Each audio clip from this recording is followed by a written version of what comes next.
Bankers are in control with their primary weapon, debt. All countries around the world have found themselves in massive quantities of debt and need to get out. So they have begun to sell off their most precious assets. Instead of this fixing the problem, we find that countries are simply giving their wealth away to the elite class. You came here for the truth, so let me unveil that for you. Today we're going to get into Italy selling off its assets to pay off its debt. Of course, Italy isn't the only country. We are seeing many countries doing this. Let's begin with this article right here. I want to talk about China's South China Sea dispute. They said on Friday it would not stand for violations of its territorial waters in the name of freedom of navigation, as the U.S. considers sailing warships close to China's artificial islands in the South China Sea. This kind of debate is happening all around the world, with Russia, with other countries, that we've seen various activities taking place, whether it's by plane or boat. And there are constantly things to worry about. Alerts have been set off. Right here, the commander of the U.S. forces, he made it clear that it was an option he had presented to Obama and said the U.S. must carry out freedom of navigation patrols through the Asia Pacific. So we'll have to keep an eye on this. I just wanted to mention it because I do believe that it is important. Let's look at this. This is the future. You want to know what you're going to be living in, what your kids and grandkids are going to be living in? Well, here they are. Living in a steel box. Are shipping containers really the future of housing? This article is out of The Guardian. It takes time to adjust to living inside a steel box. It basically goes through this individual here, why he initially was skeptical, didn't want to do this, but he had a friend who had one of these shipping containers that he was living in, and he hung out there and thought, this isn't so bad after all. So then he got his own place, and he's been living there for a couple of years, says everything is just great. Now, you may also agree with this. You may think that this is just fine for what you need. But this is the kind of living quarters that we will be put into in the future. There will be no other options. That's all I want to mention from here. It seems like it becomes a choice. At first, you opt into that system. All of a sudden, that becomes the norm. They want to phase out single-family dwellings for people. They also are making it unaffordable. And this is the kind of future that you're going to be living in, where you're going to have to be, for one reason or another, have to live in this type of situation.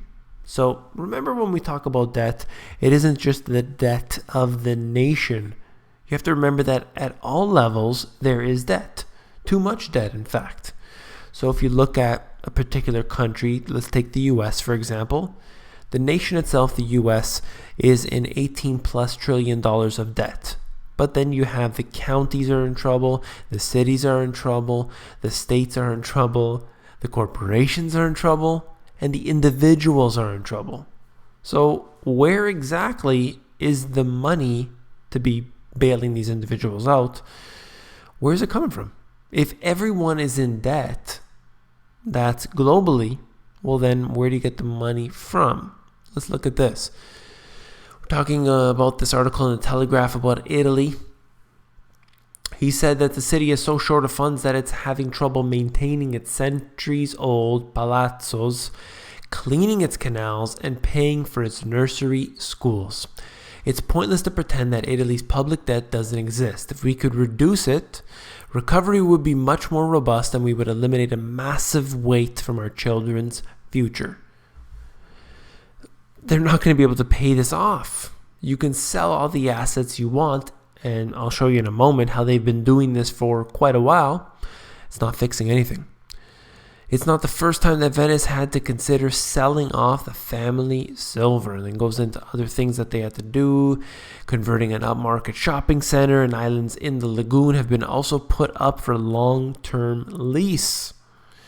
They are going in and selling off the assets. You're going to see corporations and rich people, essentially real rich, owning the Colosseum and the Leaning Tower of Pisa and all of these precious assets. It's going to get there. Slowly but surely, they're going to sell them all off. They're going to push them to the edge. They're going to sell it all off. I've been warning about this for years, and it keeps happening, and I keep screaming about it, and doesn't seem to be really having any effect on the general population. Hard up Italy to sell 50 historic sites in bid to raise $425 million to pay off the government debt. You're seeing a extreme rate of selling here. This is back from 2013, still going on today. But of course, you assume that when you sell off all of these assets, well, then you make an income. But it doesn't seem to matter because the sale will be followed by a further $1 billion of austerity measures. So it's squeezing from both sides. They're going to steal things from you. They're no longer owned by you or by the nation you live in. And they're going to also add on the austerity measures. It's a lose-lose scenario right here. In my book, I have this thing called the Money GPS Hot Point, where it only happens a few times throughout the book to discuss the most important issues. The Fed will remain as the primary purchaser of U.S. debt. Therefore, high levels of inflation will occur and increase over time. This is important to note because you have all of these different sectors within a particular nation, and they're all in debt. So how do they get out of debt? Well, simply the central banks can step in and print up the currency. The result of that is inflation. So first, we will most likely have a deflationary scenario. Real money is fleeing, things are beginning to crash. Then the central bank begins to respond. In their response, they will overreact. In that overreaction, they basically cause a massive level of inflation or hyperinflation. Look at this article out of the Hollywood Reporter. LA's West Side wealthy and homeless collide as the numbers surge. You can look through the different pictures here. It's pretty amazing. But we have massive quantities of homeless living in tents all along the beaches and different areas.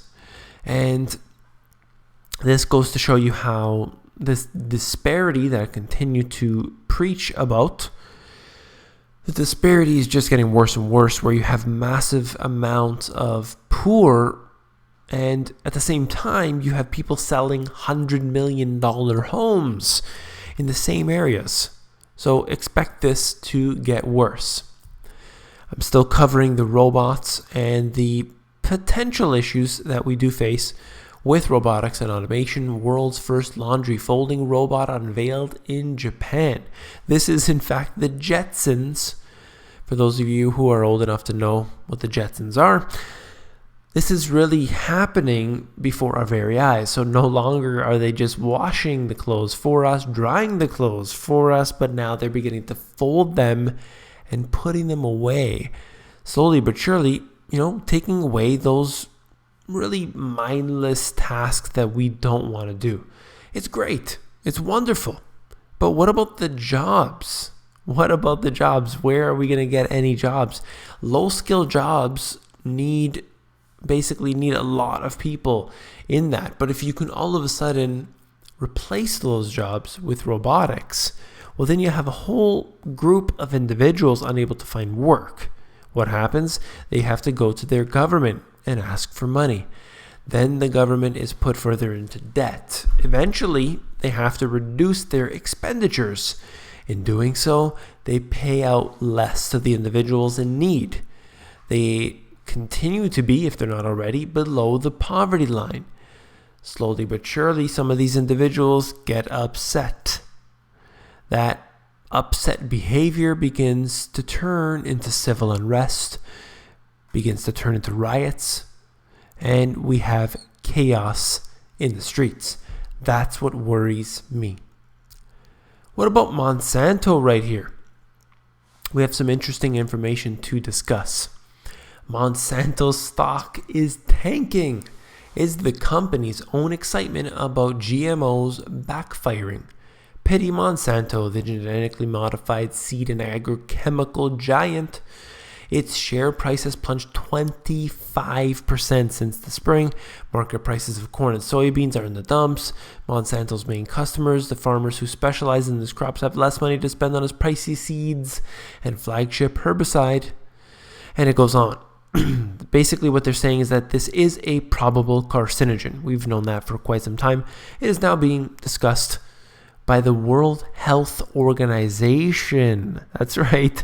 Even the World Health Organization is saying that this is a probable carcinogen. They're spraying it all over all of our crops, which we consume every single day through the processed foods, for those who do consume that, through condiments, through the things that we purchase at the store, that it's not essentially produce we're getting in the Monsanto pesticides, and you have to get the right ones. Long story short, we have to avoid everything Monsanto. But basically, their stock is tanking right now, so I guess in a way, this is some good news. But we know that Monsanto is deeply connected with the US government, with the governments around the world, and they will undoubtedly continue their stranglehold against you and I. If you found this video informative, please give me a thumbs up. It really helps me out quite a bit. I just wanted to note that if you don't see a video from me every single day, I do try every day. Well, just remember this. If I don't have a jam-packed video, I'm not going to post it. That's just the way it works. I have to have either something extremely important, what I believe is extremely important, or a jam-packed episode with, of course, important information. I'm not going to just post something just to post it. That's all I wanted to say. Just wanted to share that for you. Last but not least, if you found the video informative, I know you'll find my book, The Money GPS, even more informative. You can actually flip through the book. If you go over to Amazon, they have a look inside feature. Allows you to flip through the pages of the book and see if you like it. Take care.